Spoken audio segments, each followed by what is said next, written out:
Welcome to Sales Bytes by Journey, where we talk about everything you need to know to be a killer at sales. I'm your host, Will Jenkins. Let's get it. Hello. Welcome to Sales Bytes by Journey. My name is Will Jenkins, your host. And today we have Chad Vos, VP of Sales at FWF. Chad, thanks for joining us. Yeah, thanks for having me, Will. Of course. Actually had the pleasure of meeting you through an acquaintance through the industry, man. Small world. Always fun to meet other really ambitious sales professionals in the space. So thanks for taking some time. Yeah, you're a Chicago boy too. So yeah, you know how it is. So hit us with your fun fact, man. That's how we always kick these off. We'll go with before I was ever in logistics. Spent a lot of time traveling around. Did some poor man's hiking and backpacking around Europe and Southeast Asia. And then I also hiked 600 miles of the Appalachian Trail. Was out there for a couple of months through the winter. Hitchhiked home. That was my first logistics experience. I got to ride with some truckers. Crazy. And then wound up in the industry a few years later. Ah, man. Well, I don't plan on doing that, but I want to hear more about it at some point. That's nuts. Sweet, man. Well, if you wouldn't mind giving us a quick 10,000 foot overview of your career before we dive into our first topic, that would be super helpful. Yeah. Graduated college, swore to myself I'd never work in an office. Not a chance. Just kind of wanted to be outside, live in a cave. Met my now wife, and things changed quick there. So figured if I wanted to get her to marry me, I should probably have some sort of stability. I jumped into sales. Yeah, did a year of medical sales and a year of closer to 2 years of sales at a marketing agency. Ended up selling a project to a freight brokerage in the area. Got to know the owners there. Really liked what they were building. Jumped in as a sales rep. Sold for a little while, and then got the chance to have my own team. Built a team there. Had to continue to step into leadership roles as we continue to scale. Always been on the sales side, but touching marketing, recruiting, training. Don't necessarily identify purely as a sales leader, but that's certainly where I fit. So. Awesome, man. Well, it's exciting to be able to peel back some layers and learn how you got to where you are. We're going to dive in here with some sales bites. And the topic you wanted to attack today was the importance of strong internal relationships. And boy, is that a big topic, especially in an industry where you need a lot of people to be able to execute. Yeah. So what do you got for us? Yeah. I remember early on, my freight slinging days, right? I was told, so I started was Chicago model. We were full split. So, sales all one side, ops on the other. And I was told very early on, hey, we got a great team, but nobody is going to care about your freight as much as you do. There are two things I pull from that, right? One of them is, don't expect anybody to care about my freight more than I do, other than my customer, right? But if we're talking internal. And the other was, well, if they're not going to care about it as much as I do, I'm going to do my best to make them care about it as much as they can. And so the internal relationships, right? And this is true, whether you're, CTG, the Chicago model hybrid, and even outside of industry, there aren't a ton of industries where, you're the only person, touching the process. But specifically for us, right? If I am a new rep and I have been busting my chops, I have just been working it, days, weeks, months, whatever it is, trying to get in with a customer. I finally get a shot. They tender me that load. It's a hot one. It's got to go. It's got to go well. It's got to go today. Everything's got to go perfect, right? I've got who knows how many hours, who knows how many days behind this opportunity. But for my coworker who's, connecting with their carriers, is going to go book that load. To them, for all I know, it's just another line on the TMS form. It's just another load for them, man. They might not know. Exactly. And it's not their fault that they don't know how hot it is if I don't do a good job of letting them know. And so, at a very minimum, being able to reach out, making sure that people that you're approachable, and that you can convey the importance of a given load, that people understand the uniqueness. And that's the same. I mean, there might be 5 hot loads on that person's board, and we got to find some support. But ultimately, at the end of the day, you got to make sure that when somebody's got competing priorities and they're looking at what they got to get done, I want them to say, "Ooh, yeah, this one's for Chad. No, I know how hard that dude works. He stepped up for me. I want to make sure that I can go to bat for him, so he can go to bat for his customers." And that doesn't happen if you're not forming those relationships.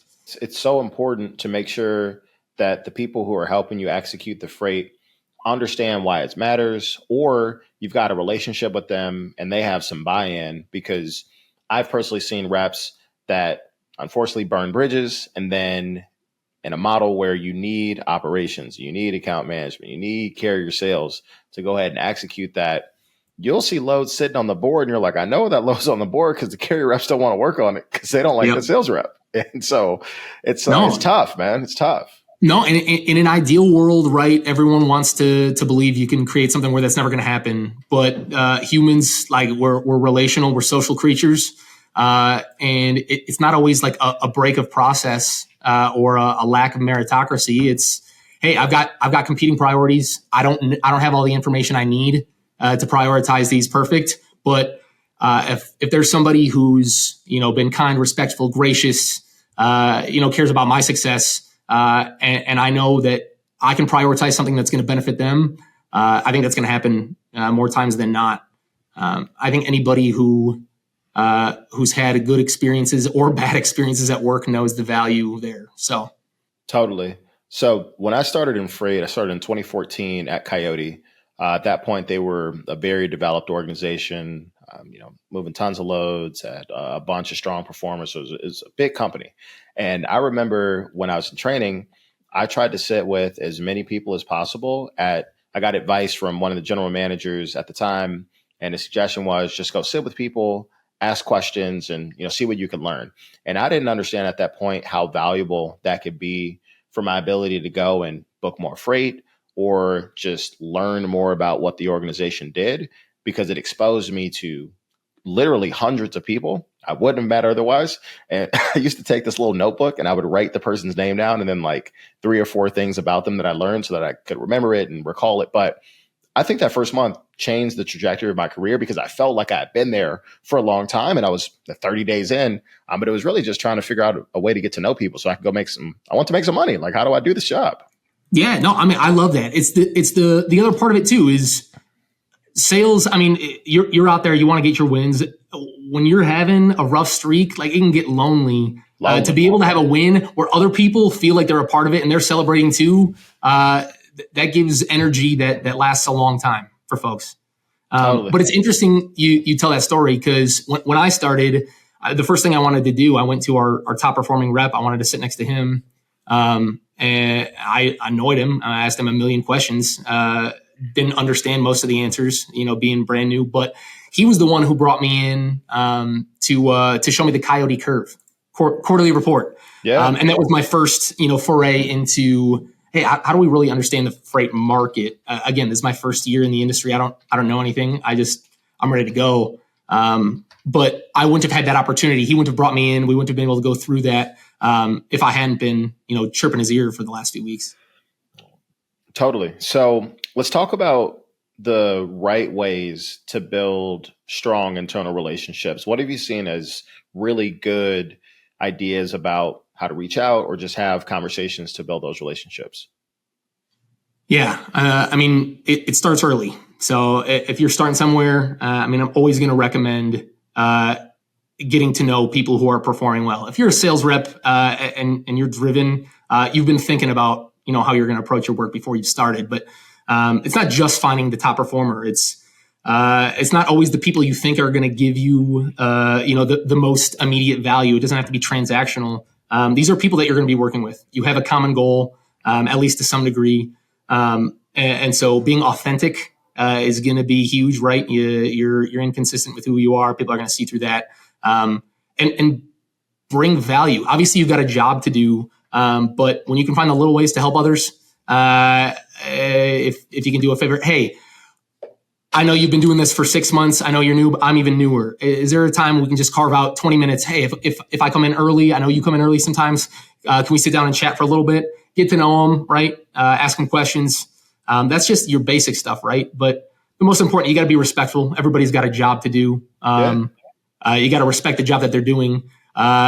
If you have any inclination that you're going to need a favor or you're going to need somebody to stick their neck out or go the extra mile for you, you got to be willing to do the same thing. And that's just something you got to be in the habit of.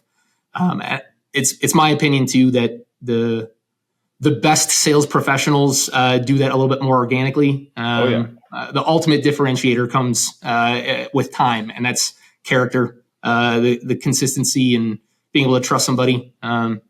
And so the same thing's at work, right? Step up, lend a hand, do the thing that's not your job, you're not accountable for, but who's going to do it if you don't? Lend a hand, and then be willing to ask for help too. Ask for help, and then it's just basic manners. We learn it pretty young, and then when it comes time to go meet our quotas, I think it's easy to forget that it takes the whole team. Totally, man. It's interesting how far really being like a high character, high integrity person that follows up and is willing to lend a helping hand goes as you build your career, because people remember those things. And we've probably both seen examples of people trying to accomplish the same thing, but get wildly different results because of who is in their corner or who they can reach out to kind of expedite that process. There's so many people involved in sales, operations, carrier sales, track and trace, accounting. You've got management, executive level people. If you've got layers of support across all those because you've been willing to kind of extend your hand out and just ask questions, you can get a way different result than somebody that does not spend the time to do that. 100%. And then the bad way to do it, right, is the office politics way. Yeah. That's going to be the tempting one. I think that's, again, just a human nature thing. People tend to bond quickly over either shared enemies or shared complaining. And I can't stand listening to complaining or doing it myself. You'll build bonds, but I don't think you'll be doing it for a long time.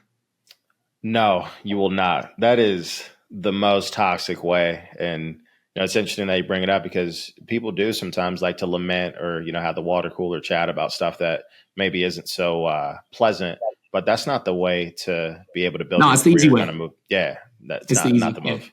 So I want to take read a couple notes that I took here to kind of summarize some of what you talked about with building strong internal relationships. And then if you have anything else to add, please let me know. So you mentioned that this is a team-based relationship. So you have to figure out a way to give your team and the people you work with a reason to care. Because if you're the sales rep, you've got the most invested in that opportunity. And the other people need to have an idea of, maybe what you went through to win and move that opportunity forward. You mentioned ask good questions, reach out to top performers, be valuable to others. So be willing to step up and do stuff outside of the scope when there's a chance to do that. Be a high integrity and character person. And then don't be afraid to ask for help. Yeah. The only other one I'd add is we're doing work. We got a job to do, but it's a lot of our waking hours. We're not putting our humanity on the shelf. So you got somebody, you got shared interests, go get drinks, go catch a game, be a human. Again, use your time well, but that lunchtime or, those break times, just be a human. It goes a long way. I agree, man. This is really helpful. I appreciate you taking some time to jam today and share some sales bites, Chad. Thank you for the time. Yeah, I appreciate you, Will.